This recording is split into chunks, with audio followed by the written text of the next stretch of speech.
May sunog din sa gitna ng pista ng Santo Niño sa Tondo, Maynila kahapon.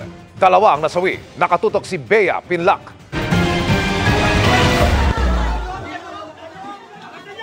Imbis na mapuno ng kasiyahan ang Tondo, Maynila sa araw ng pista ng Santo Niño de Tondo kahapon, makapal na usok at naglalagablab na apoy ang bumalot sa bahay na to sa Barangay 48, Barrio Menu. Sa bilis kumalat ng apoy, ang mga residente, kanya-kanyang buhos ng tubig para makatulong sa pag-apula ng sunog.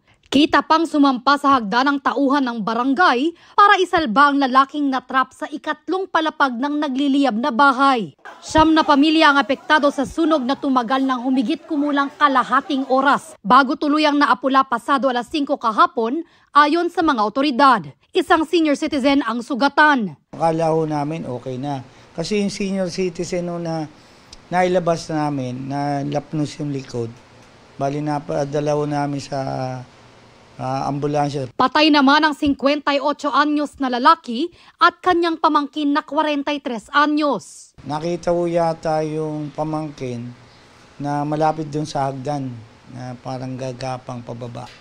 Tapos yung tiyuhin, naroon sa may kusina. Kwento ng mga kaanak nila, umakyat pa ulit si Papa kasi nandun pa yung pinsan ko.